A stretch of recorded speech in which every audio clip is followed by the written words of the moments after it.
Hello everyone. I am the storyteller. Tonight, I'll tell you a story soaked in rain and stained with something far older than oil or blood. A tale hidden on the narrow roads of the Pacific Northwest where the trees lean too close and the silence listens back. It began when a writer fresh off his first taste of fame chose to drive instead of fly. Just a rental car and a highway detour, he thought. But then the lights of an old gas station flickered to life, and a man named Harold smiled a little too wide. Sit back. Listen to the hum of fluorescent lights. And find out what happens when you stop for gas in a place time tried to bury, but something hungry remembered. Ah! I wrenched the steering wheel over to the right, causing the tires to scream in protest.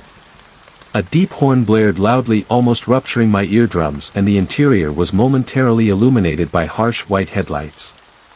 For a split second my life flashed in front of my eyes, and then I felt the bumpiness of the grassy edge of the road jostle me around.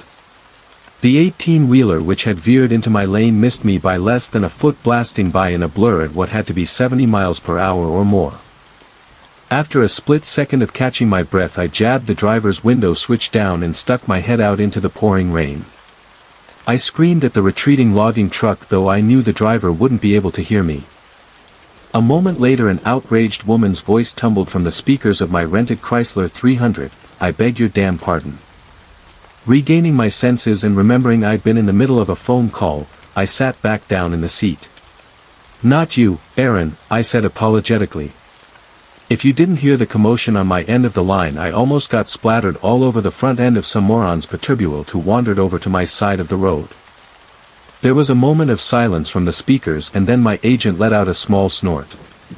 "Well, isn't that just grand? You've got to love idiots on the roads these days." It took a softer tone. "I'm glad you didn't get into an accident, Al. I don't feel like losing my best client and close friend in one go." "Helps me relax to know you care," I admitted. Then, after a moment getting the tension out of my muscles, I pulled the car back on the road and continued on. It was the winter of 2022 and I was on my way to a book signing in Seattle from where I lived in Gold Beach, Oregon. I was a writer who'd just broken the New York Times bestseller list with my debut novel, and as such, I was on the start of my book signing tour, which would take me around the country. Obviously, as many people would quickly realize who I am if I used my real name, I have changed it along with others. Aaron, my literary agent, had suggested I fly to Seattle from the airport in North Bend, but I'm someone who's had a major anxiety over flying ever since the September 11th attacks in 2001. So instead, knowing I hadn't purchased a new car to replace my rather shabby and broken down one yet, she'd arranged me a rental and I'd begun the almost 7.5-hour drive north. I wouldn't have had to deal with those dingbats if Interstate 5 hadn't jammed up with that accident, I muttered. "Well, you were the one who wanted to drive, Al," Aaron's chiding voice came through the speakers. "Do you have any idea where you are?" I glanced at the GPS map for what had to be the 100th time. The screen almost seemed to glitch, jumping as the antenna on top of the car attempted to communicate with an orbiting satellite above. "Piece of. No, this stupid navigation system is apparently on the fritz," I snorted.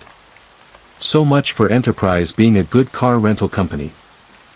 I looked back up just in time to see a sign with the gas symbol flash past. Thank you God for small favors, I thought.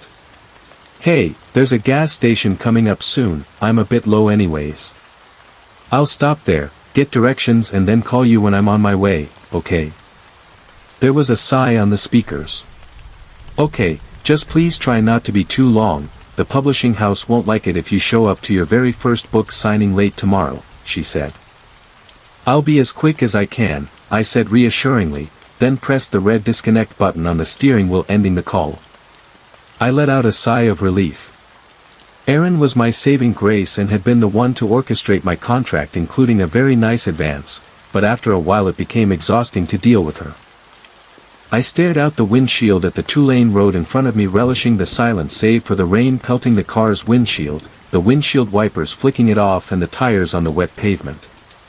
For a few more minutes all I saw was nothing but endless trees pushing in close to the road, almost seeming as if they were jostling to see who drove up and down past them.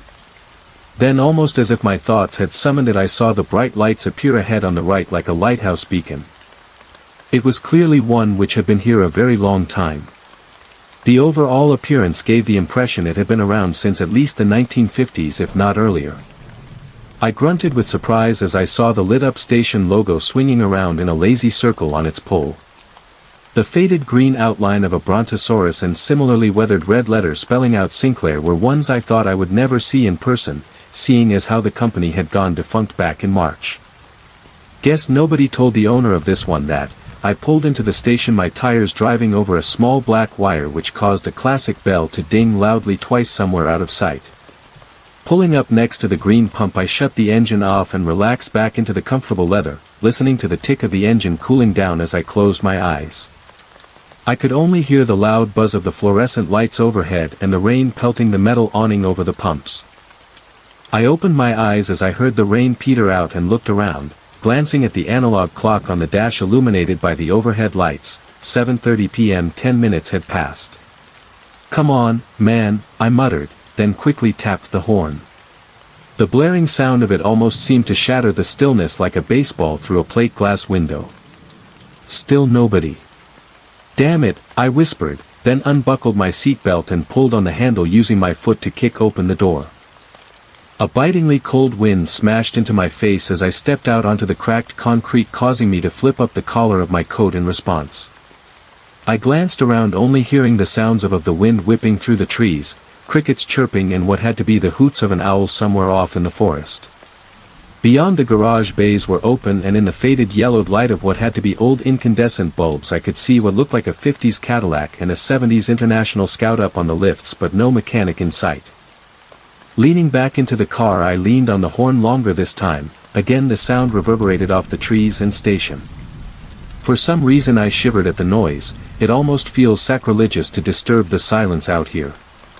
I shook my head. Where the hell had that thought come from? I shook it away and waited another minute or so. There was still no sign of life. Maybe the station is actually closed, the thought was worrying.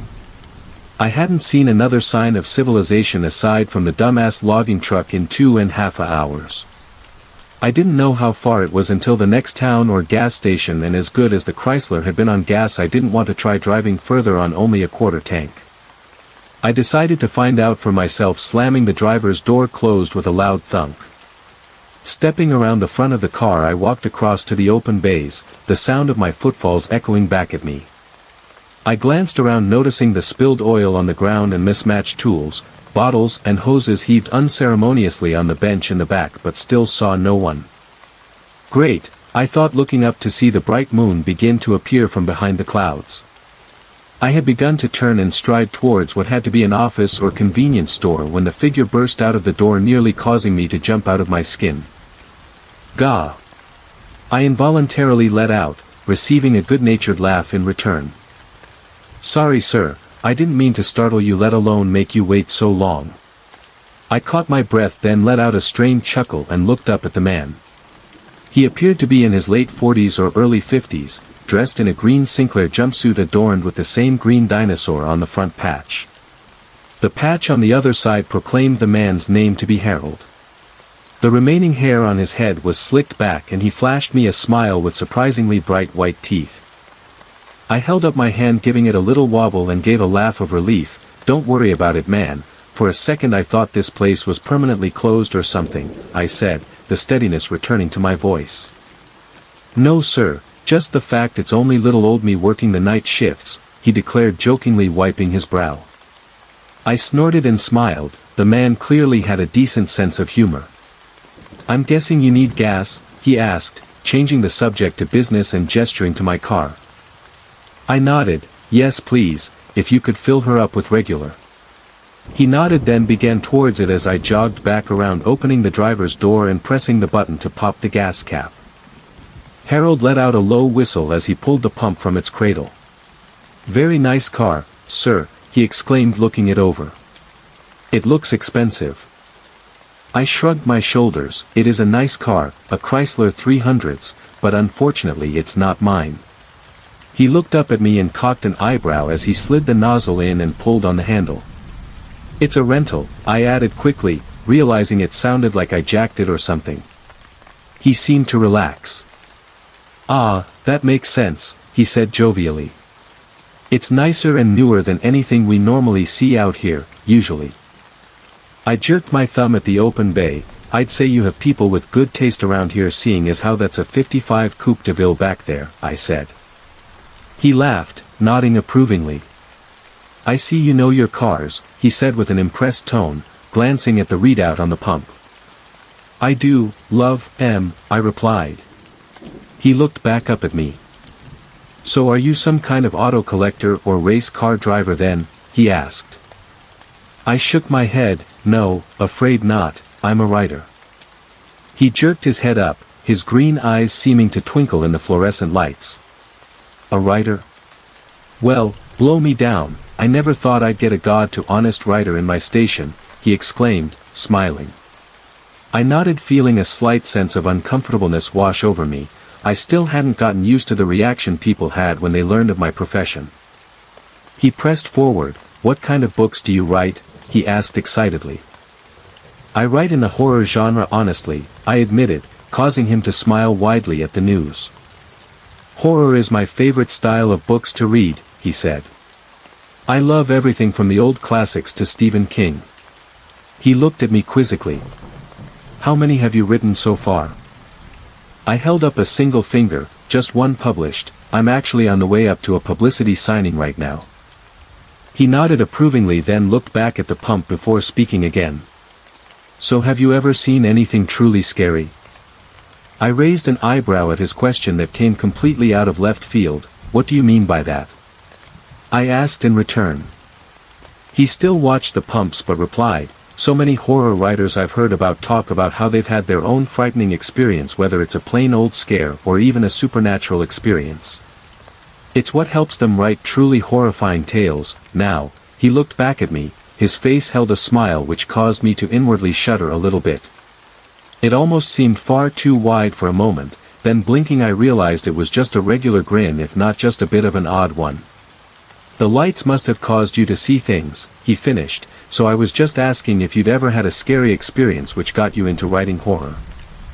For a moment there was silence between us as I pondered his question, only broken by an owl's screech somewhere in the gathering darkness. Then I shrugged. Honestly, I hate to disappoint you, but no, I admitted. He gave me a slightly surprised expression. Really?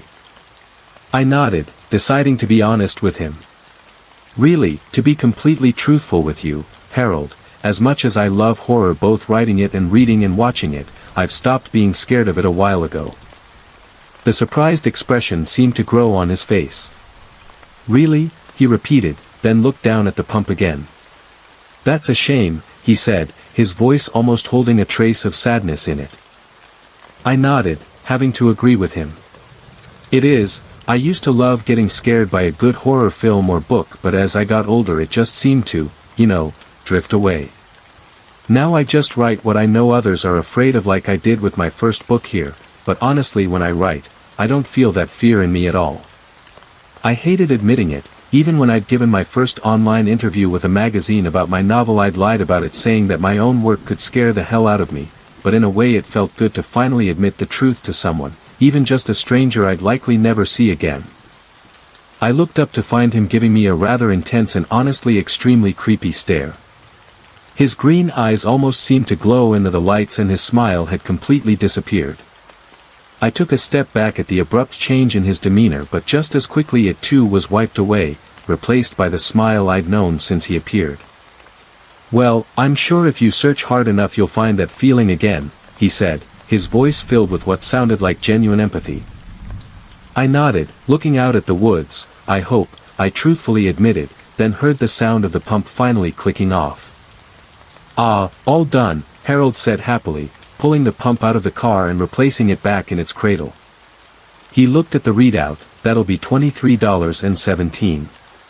I started slightly, under $24 for 3/4 of a tank.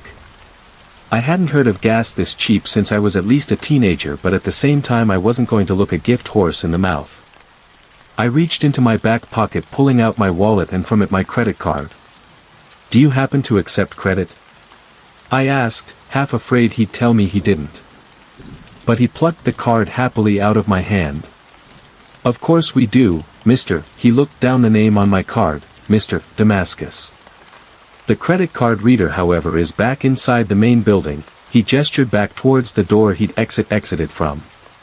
Would you mind if I took it back there and ran it?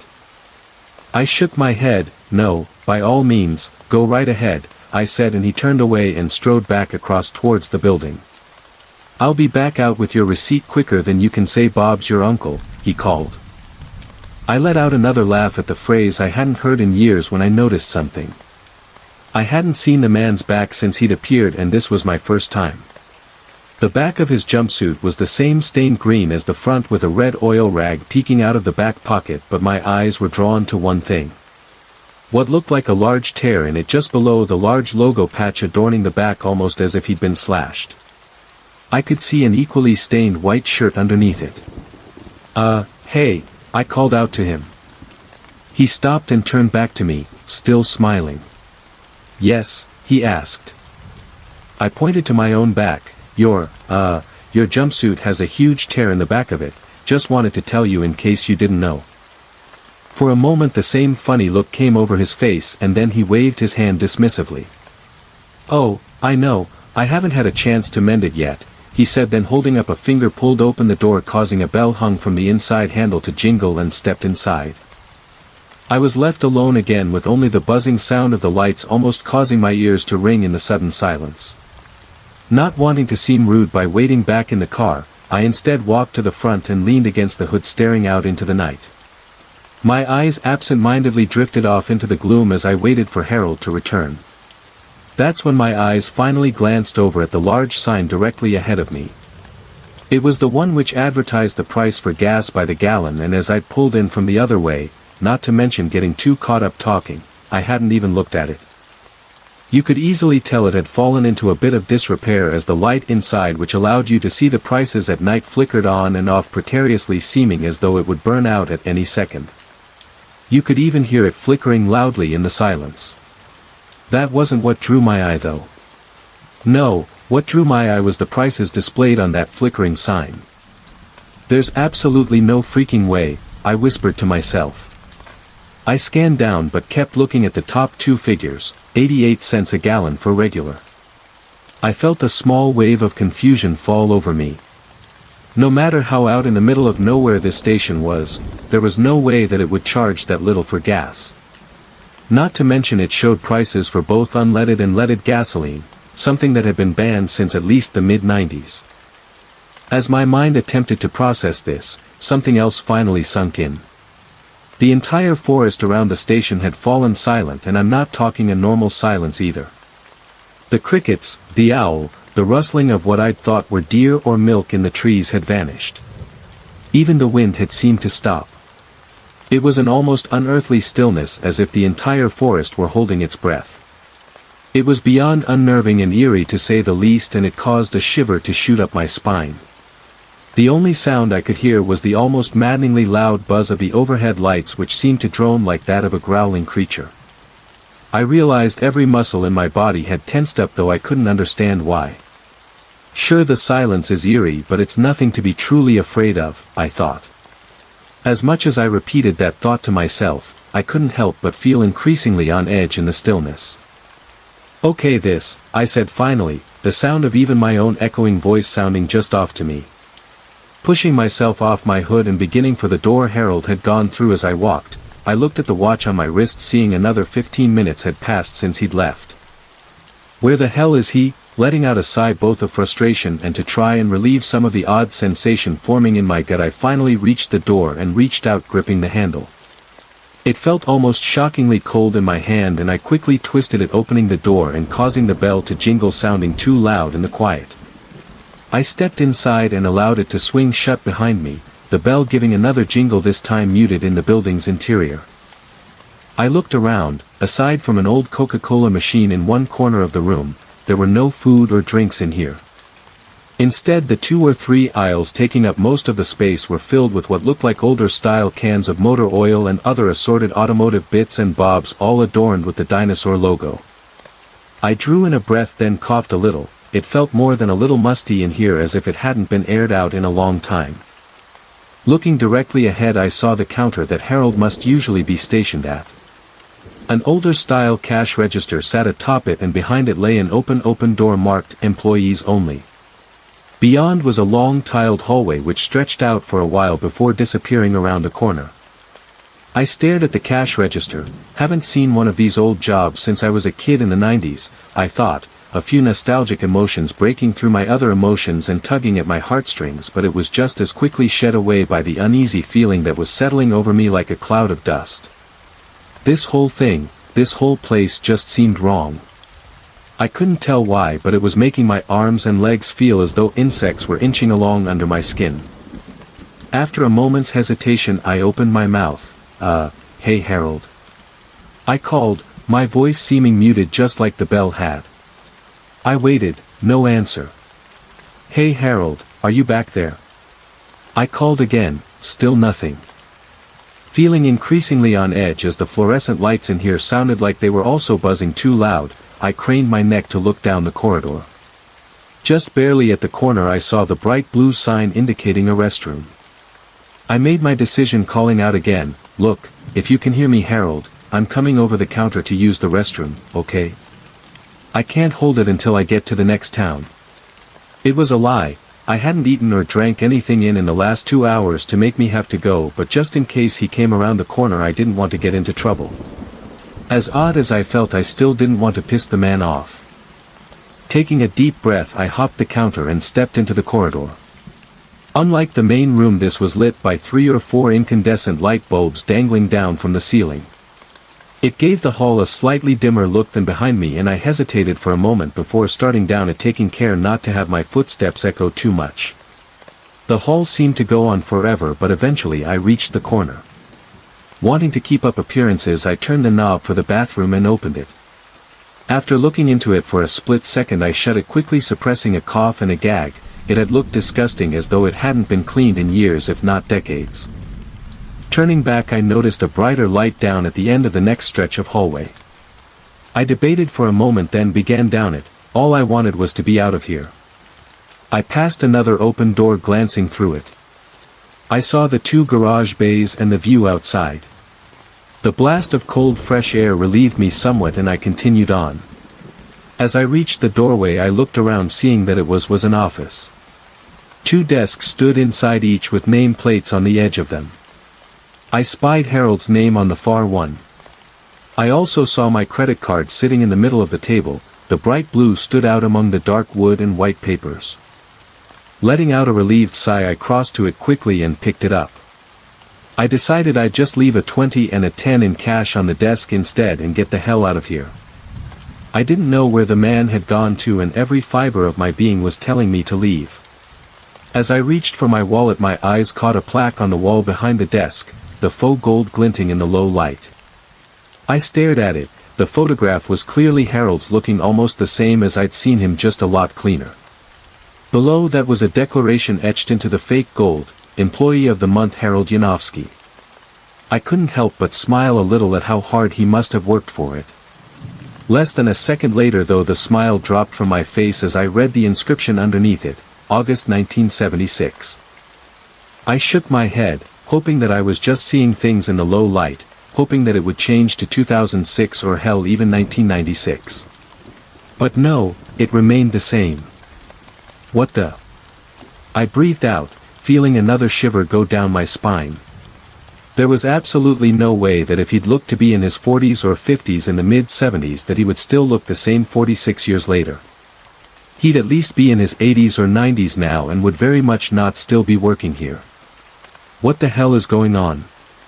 I whispered again, feeling like tendrils of dread were reaching out of the gloom and jamming themselves in me. I turned to book it out of the room and out of the station entirely, but I froze as I saw Harold. He sat in an old-style black swivel chair, his back to me, in the next room. I couldn't tell what the room was, as it was lit only by a single very dim bulb directly over him, but the room was giving me off truly creepy vibes. For the first time in years I felt the first inklings of fear. Before I had a chance to move or say anything, he spoke. "Well, Mr. Damascus," he said, his voice almost inflection. I began to speak. "Look, I'm sorry I barged back in here, it's just." I was cut off as he continued, "Well, Mr. Damascus, how do you feel?" My shoulders slumped as I felt a wave of confusion enveloped me. Excuse me. I managed out. "How do you feel?" he repeated, then continued, his voice finally seeming to gain some cadence to it. "Do you feel afraid? Do you feel fear?" He let out a low chuckle, one that almost seemed different from the happy one I'd heard outside. I didn't know how to respond. Finally he spoke again. "It's okay, you don't have to tell me, I know, I can feel it." He let out another chuckle and I felt multiple shs shoot up my spine. "And frankly, Mr. Damascus, I'm happy about that," he said, standing up but still keeping his back to me. "Because you all taste so much better when you're afraid." This time I did manage to say something. It wasn't the most eloquent response, but apparently Harold found it funny as he let out another low creepy chuckle. He finally turned towards me and I jumped backward, slamming into his desk and causing his name plate to fall to the ground. The man still smiled at me, his smile now holding a very definite wideness to it, holding an almost pants-pissing wickedness in it, but he didn't seem alive. His previously sparkling green eyes now seemed glassy and unseeing. To put it bluntly, he almost more resembled a ventriloquist's dummy, a puppet, than anything. He almost seemed to lean towards me and finally he spoke. "I'll make it sporting though, you have 20 seconds to run," he said. Swallowing hard, I looked around and saw a tire iron on his desk. I snatched it up, ready to club the man over the head if he made a move towards me. That's when he simply dropped forward onto his face. He fell halfway forward into the room and didn't move. I looked down at him and gasped as I realized what I was seeing. The man looked nothing more than like a deflated beach ball, as though all the organs and blood in him had been sucked out. I saw the tear in the back of his jumpsuit again, this time much more pronounced. Behind it his dirty white shirt had been torn as well, and it revealed, oh me, sideways, a hole in his actual back. I could see the white of his spine clearly visible in the yellow light. As I stared down at him I heard a voice. This one though was not Harold's. It seemed to come from everywhere and nowhere at once, much lower than I'd ever heard a human voice speak, and it alone almost caused me to piss myself because it held a truly evil, sadistic tone to it. 20.19.18.17. I looked up and into the darkened room Harold had fallen out of, and finally for the first time in years I screamed. Hovering just in the darkness beyond the edge of the dim light's gaze were two enormous glowing green eyes. They were larger than a human's eyes ever could be, and in a very inhuman shape, looking like crescent moons. They held the most evil, sadistic glee I had ever seen in my life. At my scream the voice stopped counting down, and it laughed a great booming laugh that sounded like nails on a chalkboard, and then it began counting down again, the malicious excitement in it audible. 16.15.14. I didn't wait any longer. I didn't want to see what those eyes belonged to. I turned and I sprinted out of the office, running down the corridor, my footfalls and panicked breathing echoing back to me like a gunshot. The corridor seemed to go on forever, and I couldn't understand why it was taking so long to reach the corner. Finally though, I reached it and froze. I was back at the entrance to the office. What the... Behind me I heard the voice reach 10, and I began sprinting again down the hallway. It seemed to take even longer to reach the corner, and this time I reached out to grab the corner edge with me hand, only to grab the wooden edge of the office door. My eyes widened and I felt tears begin to fall from my eyes as I ran again. The voice continued as I dashed for down the ever-increasing corridor. 7.6.5. I let out a strangled sob as I grabbed for the tiled corner, pushing off the edge of the corridor to snatch at it. Instead I smashed into the wall next to the office door. I fell in a heap trying to force myself up when I heard it finish. 3.2.1. Ready or not, Mr. Damascus, here I come. As it finished uttering the last word, the voice dropped even lower, as if I were hearing the voice of the devil himself speak to me. I realized if I looked behind me now I'd see it standing in the middle of the office over its human puppet. I refused to look back. I knew it wanted me to. Tears flowed freely down my cheeks, mixing with the blood from my head where I'd slammed into the wall. Every horror movie death in movies and books flashed through my mind, and I knew all of them weren't even remotely as horrible as what that thing had planned for me. That's when a thought, just a tiny glimmer of hope, flashed through my mind, something I'd seen as I'd walked down the hall to the office. I felt adrenaline course through me. I might die trying to do this, but I have to try, I thought. I heard the floor behind me rattle and felt hot stinking breath fall across the back of my neck for a microsecond. I felt paralyzed with fear, and then I let out a strangled cry, exploding into motion.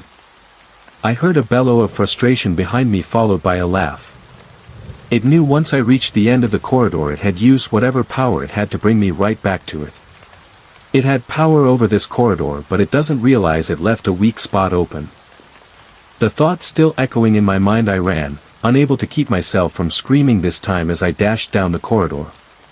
It seemed even longer than before, but as I reached the halfway point, I saw what I'd been hoping to spy.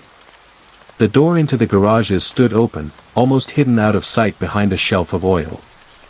I let out another cry, this one of determination. Behind me I heard the creature stop laughing. Now it let out a bellowing cry of rage, realizing what I intended to do. I felt it begin to thunder up the corridor after me to snatch me up. The feeling of something sharp sliced across my back, and then I was leaping for the doorway and through it. I landed in a puddle of still sticky oil underneath the Cadillac. What I saw now was rusting away with decades of disrepair. Not wasting a second, I jumped to my feet and ran for the open bay doors. Behind me I heard a louder bellow, but I didn't look back. I burst out from inside the doors into the night, now laden with the sounds of the forest again. I dashed for my car, almost flying over the hood, and ripped open the driver's door, crashing into the seat. I stabbed at the start button for a moment, terrified that, like the typical horror cliché, it wouldn't start, but to my surprise and gratitude it did.